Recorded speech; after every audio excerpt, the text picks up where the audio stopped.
Everyone has a good story to tell, and you know it is a good story when the person leans in and says, "See, what had happened was," and then tells the story.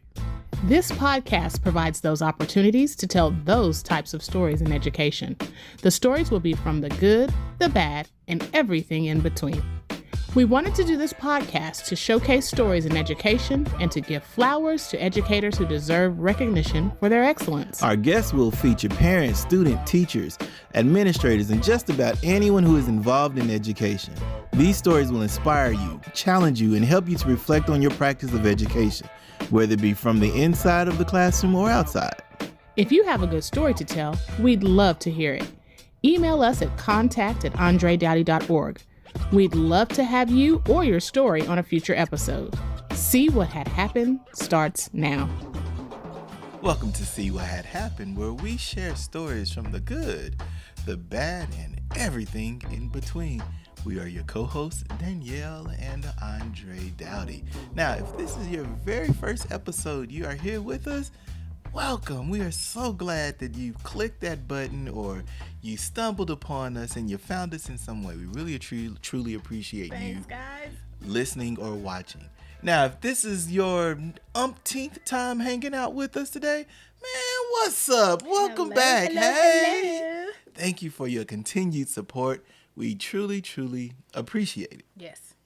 We are on all social media platforms, so be sure to hit that like and subscribe button and go ahead and share it out to all of your friends. Remember, the more you share, like, and subscribe, the more we become discoverable. And we want everybody to listen to this podcast. Facts. Today's episode, we are going to discuss something that is meaningful to both of our lives and meaningful to our world, and it is racism. So let me ask you a question, Danielle. Have you ever experienced racism in any of your childhood? Childhood, I do not recall experiencing racism. I don't recall right off. That would be something I would have to ask my mom and dad. No. Yeah. What about you? Yes, okay. I remember several. How about several?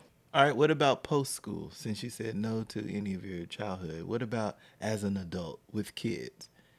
Do you ever recall a time that something racist happened to you or felt the form of racism? I have felt. Say more. Racism. Not anything specifically done to me, but I felt the racist energy where something, you could just tell it was racist. In that this was like my first year as a teacher. Okay. And so I was I taught at a school that had several different nationalities, but it was, at that time, it was mostly white. And I had a student, and she was being raised by her grandmother. Yeah. And grandma was very Karen-y. Before I knew it was what a Karen was. I don't know if you've experienced this or come across she was an older white Southern woman. And so just the way she talked to me was very condescending. Like I didn't know what I was doing. And of course the granddaughter could do no wrong. So yeah, it was that kind of, Bluebell I don't know if you ice cream commercial vibes. Ooh. Because when I used to see those commercials, I'm so glad they don't do those commercials anymore. But every time you would see those commercials, it was like Little House on the Prairie mixed with southernness. Yes. And like Yes. their way was the best way, is the best way. They're only going to tell you their way, and you better do it their way because that's the vibe. Is that the vibe that That was the vibe. And it was kind of funny in that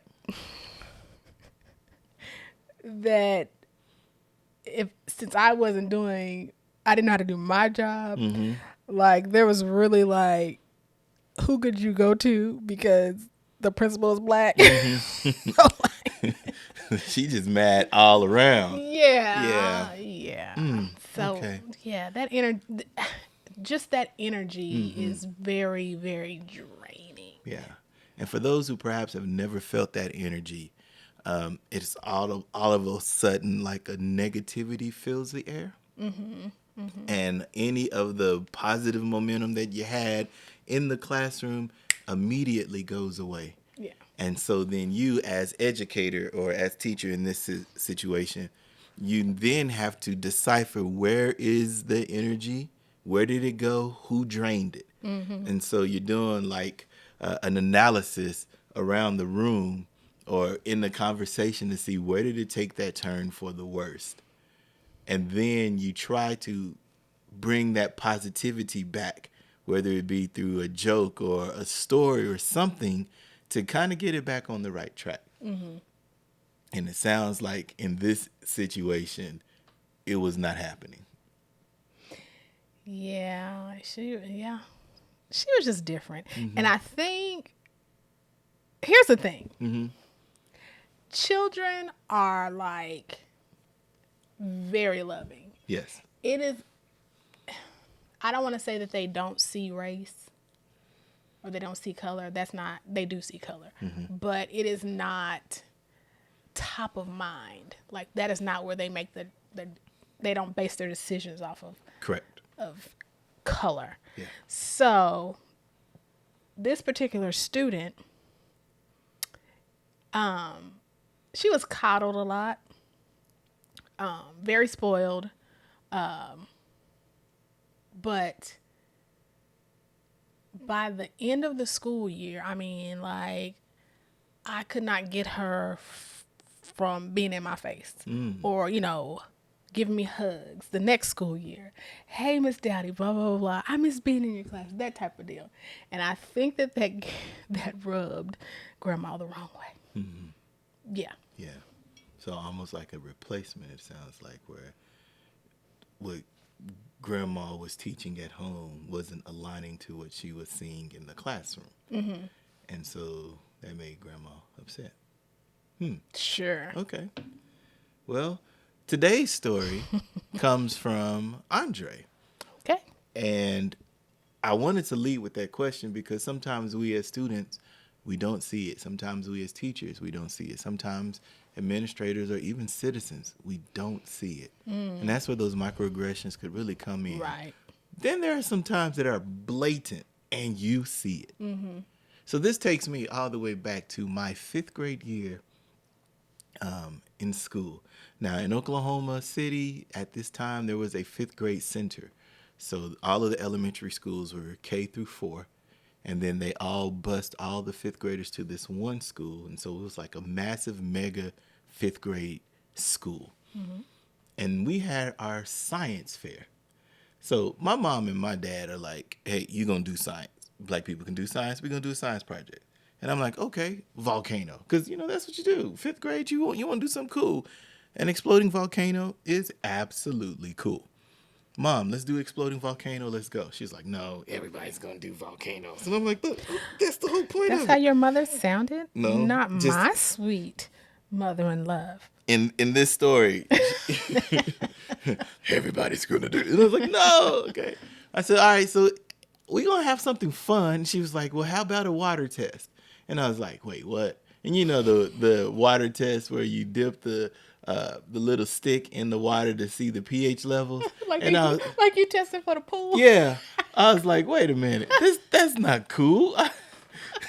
I'm gonna lose if I'm gonna do this. We gonna go all in. And so, Mom, being the educator that she was, or that she is, she reached out to some of her science friends, and they were like, an electronic buzzer. using a razor. And I was like, ooh, razor? I'm in. Let's go. And so we did that, and we learned in the hypothesis, the trifold poster, all that good stuff. So I had this electronic buzzer where once when you use a sticky tie and you click that sticky tie and connect it somehow or another, it made the razor buzz and go bzzz, just like that. So I was like, oh, I'm going to win.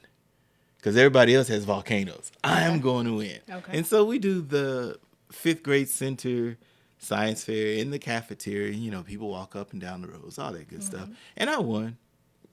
No shame. First place. Wait, okay. Did you literally win, or you're saying this, you hyped yourself up and said, I'm a winner? Literally won. Oh, okay. Got invited to the state competition. Okay. And so now I guess I was one of the tops of the tops, and they invited us to the state. And so the state was held at a smaller convention center in Oklahoma City called the Omniplex. Now, for us, the Omniplex is like a science museum, what would look like today. But back then, that was the place because like they had the shadow room where you can push. They would take a picture, and then your shadow would stay on the wall. That was the best, or the one with the. Sorry. Go ahead. I just got excited. Uh-huh. The one that it was like a little box, and it had like what I thought were nails, but they really weren't nails. And you push your hand down in there and make the imprint. Make the You know imprint. what I'm talking about? Absolutely, Okay. yeah. And then they ended up selling that like at all the toy stores where you can literally put your imprint on it and it would show the form, the silhouette of it. So everybody wanted to go to the Omniplex. I get to go for the science fair at the Omniplex. So, of course, I'm talking noise the entire time. Of course you are. And I'm excited because it's there. Well, there's only 2 of us. It sounds like you're about to be humbled. Well, there's only 2 of us picked from there. Myself and another person. Was the person And the person was black as well. Oh, okay. Yes. And so I'm like, ooh, Omniplex, mama, can I go? Can I go? And mom's like, no. Because supervision. And I was like, that makes sense. Once again, mom's an educator. She can't take off work to be there because she's got her own. At that time, I think it was, she was still in, like, as a principal. Okay. I don't know if she'd been a principal yet. Okay. But somehow or another, I was not able to go. And I was sad and let down. But the other black kid, his mom said, I'll watch him. And so mom was like, And I didn't really know that kid at the time. That kid didn't know me. We knew of each other. But, like, we didn't really hang out. It just wasn't different crowds. And so the mom was like, yeah, I'll watch him. And so mom let me go. I got dropped off at the Omniplex. We got the 6-foot table. You put your poster on, you put your artifact or whatever, your invention, whatever, just like in the movies. And then my mom talked to that young lady and she said, yeah, I got him. I had my lunch bag because, at that time everybody brought lunch. So I brought my lunch bag. I forgot my water. And so I'm like, that's okay. I'll get a water later, And so Omniplex starts. Once again, this is Oklahoma, the entire state fair. So we're not just talking city. We're talking rural areas. We're talking everybody and their grandma. And I'm not sure if you all have ever experienced this, but anytime a minority walks inside of a building, the minority does a quick self-check.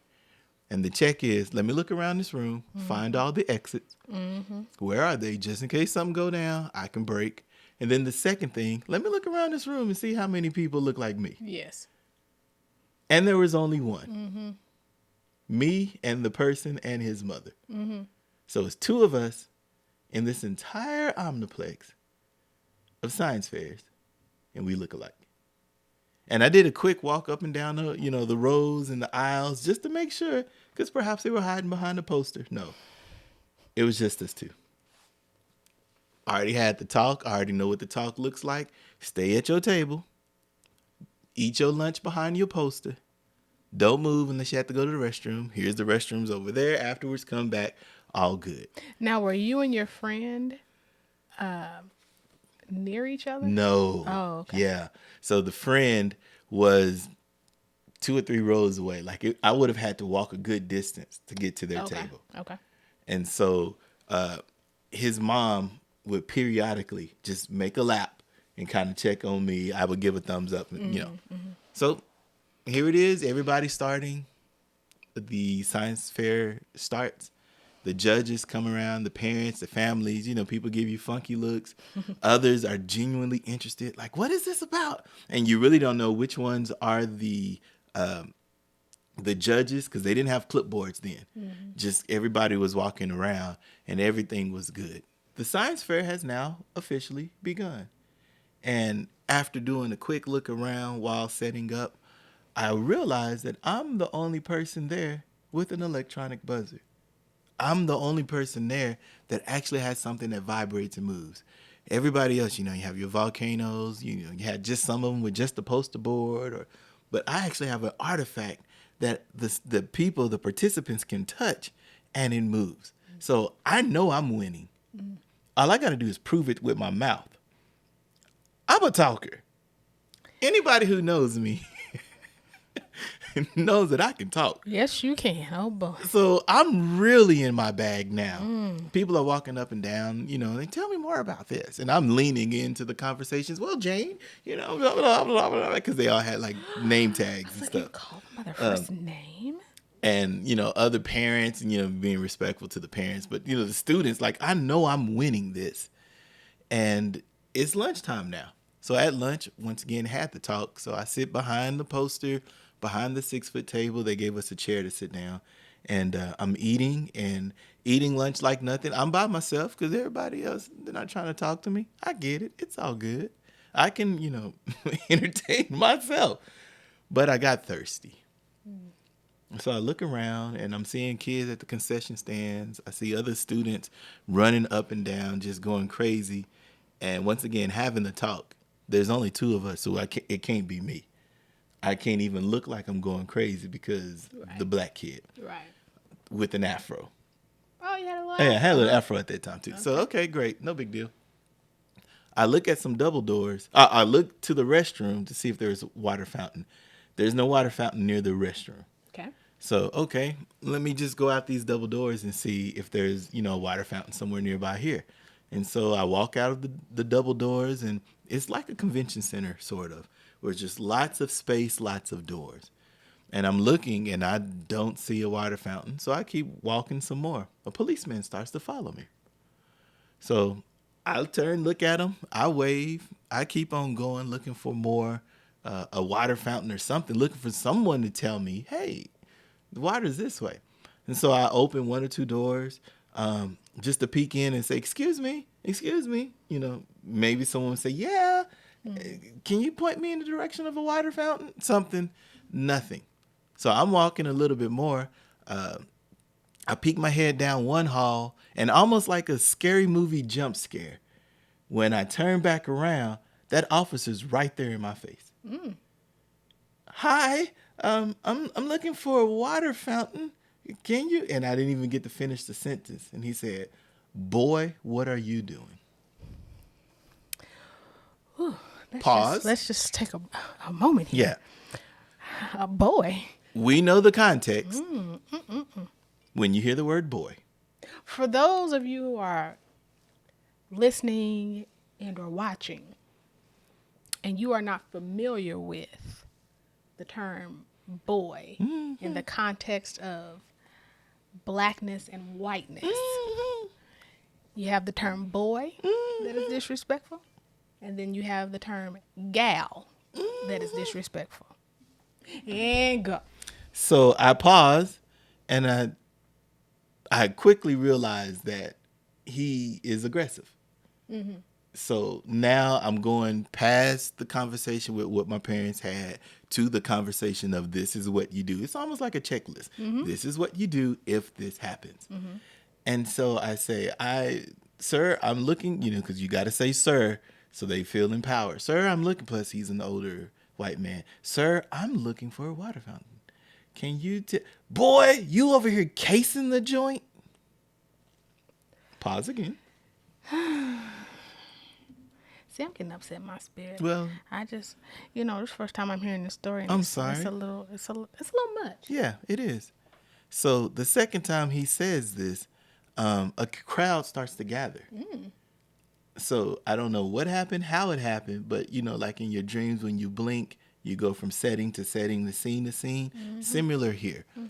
The second time he's talking to me, I look around and there's all kind of people there in a circle, like we about to do a dance off.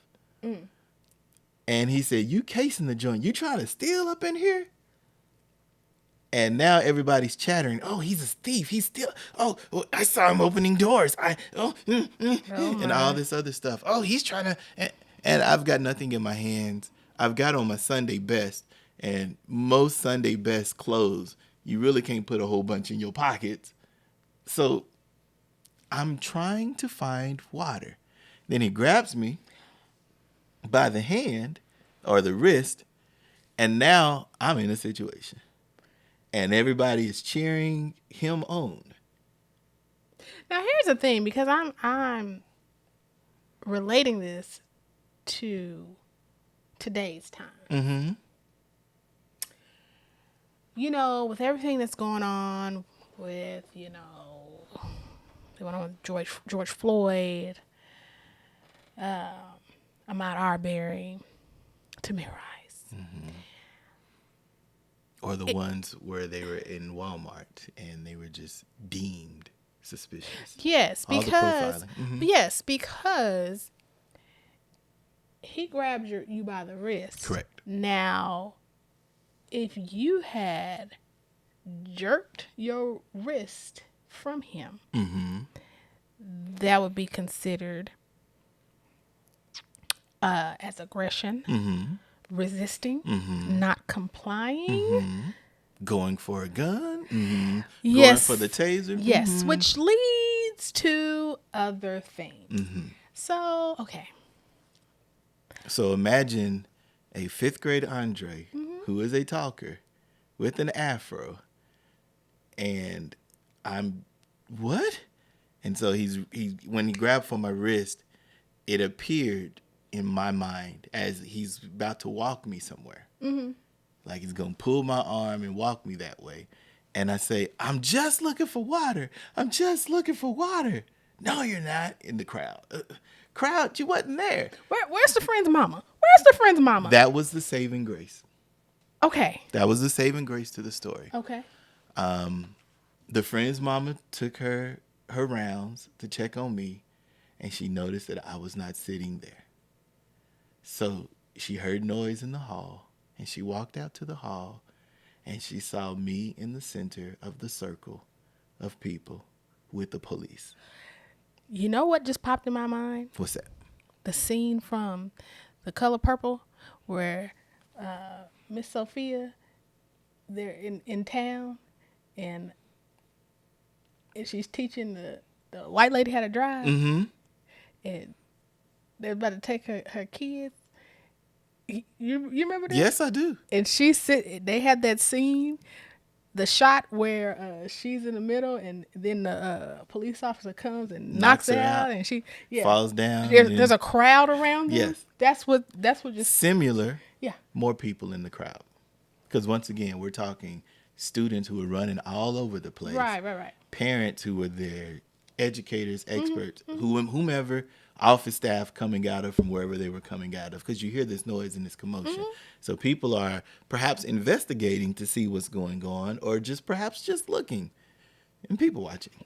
But in that case, I'm in the middle of the circle with this officer who is aggressively grabbing my hands, my wrist. It felt like I remember that feeling of him clawing in the wrist. So you could feel it, and then he's jerking on me, pulling me. Like I said, the saving grace was the friend's mom, and she came out and she noticed that he had me in his hands, and she, football tackles through the crowd to get to the middle, and she at the top of her lungs, "Stop it! What are you doing?" to the police, and everybody else gets quiet. And she said, "He's a kid." Just aggressively compelling argument. "He's a kid." And then the police person says, "He's trying to steal." And she pauses and she looks around an open space because there's literally nothing there. "Steal what?" there's nothing here. And I, once again, said, I'm looking for water.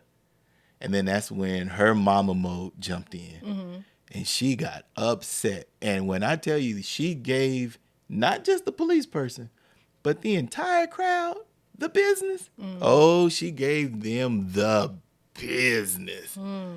To the point that the police person, ma'am, ma'am, we gotta always, he said something like, we gotta assume. At this point, I don't want to hear anything you have to say. Neither did she. And she gave it to him. And how dare you put your hands on him? I mean, she went AWF on him. All the way off on him. And I just remember her grabbing me by like the back of the shoulders, the neck. And she said, son, let's go. And she walked me back to the area. And it was in that moment that I knew I'm not going to win.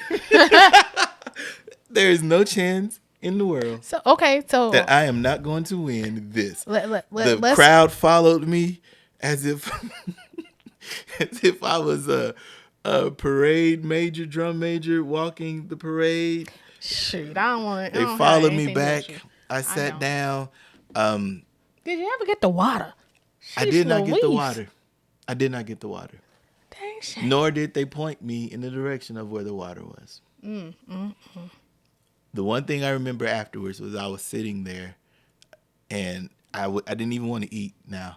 Yeah. It's like, it's not worth it. And then we did like, at the end of it, they let you go to the Omniplex and kind of play around the Science Center before they, took you back to your school at 2:00 or whatever, or before we were supposed to leave.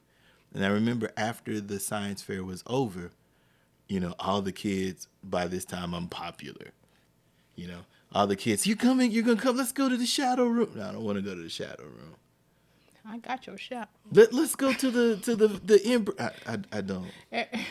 The Twister room. Everything to me is like, everything you say is like racist. The shadow room. Yeah. What you?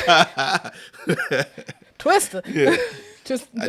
Yeah. All of the, once again, we talked about that momentum, the negative energy, all of the happiness and the innocence of a fifth grader Andre that day. But let's talk about the energy. You speak of energy. What happened for the rest of the science fair? What happened? Like, did the judges come around to you? Did anybody else ask you about your project? Were you like deflated and didn't want to say anything about it when people asked you? What? Yeah, the energy definitely shifted. I don't remember any of the conversation. I knew that beforehand the world was on fire and I was like doing a TED Talk. I mean, I had the audience. I don't remember anything afterwards. I do remember me sitting down and just looking at my food and just like, I don't even want it. Just like that. Now, okay. Here. You're going exactly probably where I'm going. All right, it's now time. It's 2:00. Wait a minute. Okay. I'm not going where you're going. Let's see. Go ahead. Go ahead. As a mother.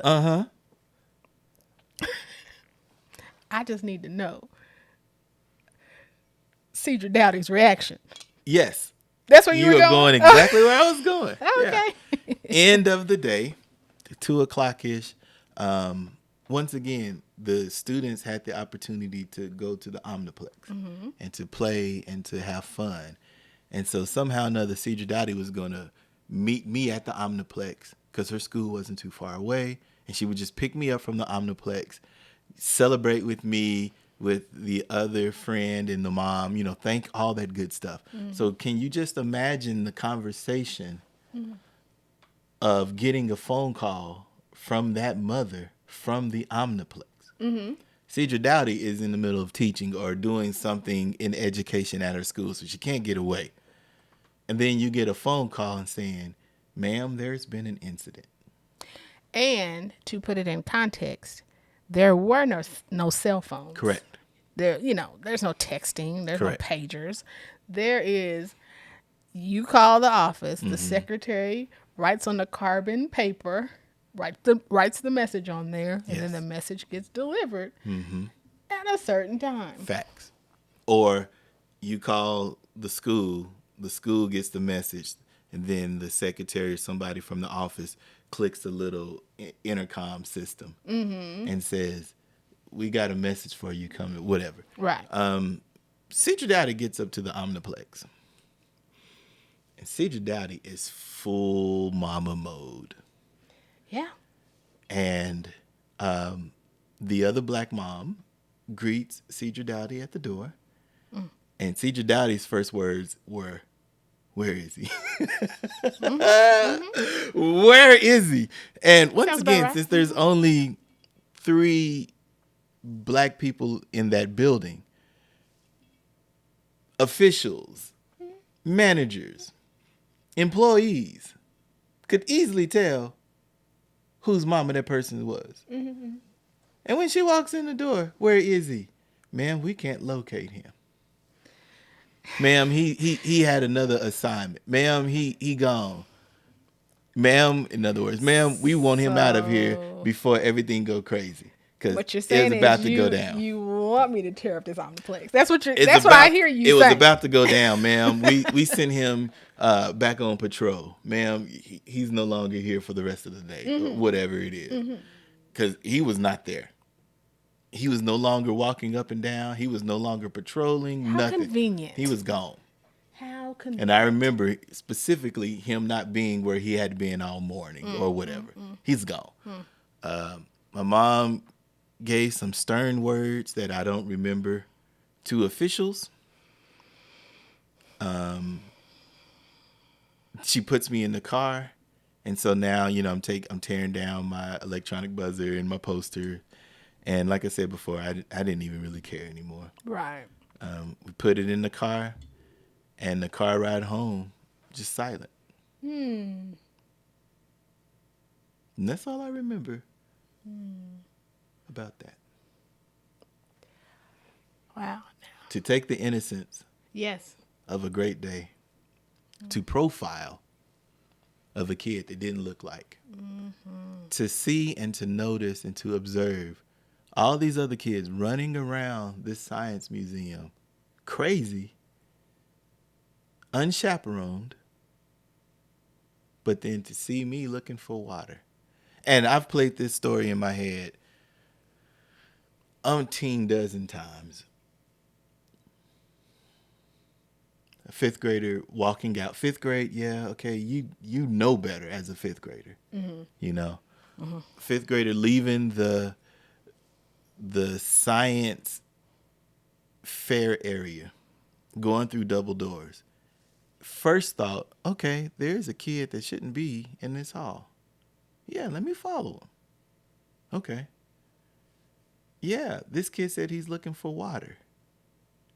A police officer, could say, "Let's go look together." Right, because you're supposed to be in a position of service. Correct. And help, Yeah. not profiling. Yes. Yeah. Or even since he noticed me walking out the double doors the first time, "Excuse me, sir, where you headed? Yeah. How can I help you?" Hey, buddy. Yeah, something. But no, instead, I'm walking up and down this empty, huge conference-like hallway area, and I'm specifically looking for water, and I tell you I'm looking for water, and yet you don't, and then you wait, and then you jump scare a 5th grader. Right. And had I not known better, my reflexes, then that's the whole situation. The jab reflex, now you hit an officer, now I'm really in trouble. Now you in there for assault. Yeah. Yeah. And then I'm explaining to you I'm looking for water. You give the benefit of doubt versus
Some of the best educators in the world are people you've never heard of.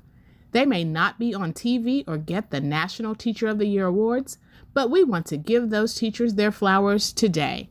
We know the sacrifice and the heavy lifting these educators go through daily. With that said, we present Sprout Outs. Each episode, we have the Sprout Out. Danielle, who would you like to sprout out? I have 2 Sprout Outs. The first Sprout Out I would like to give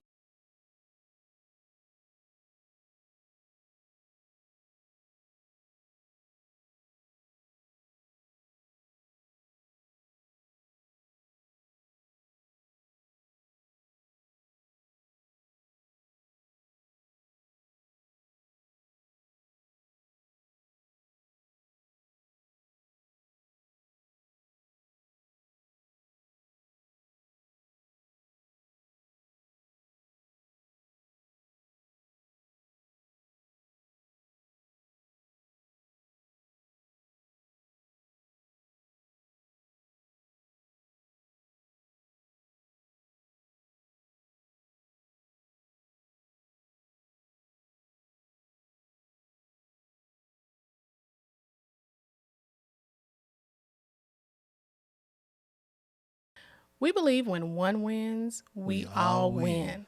So we want you to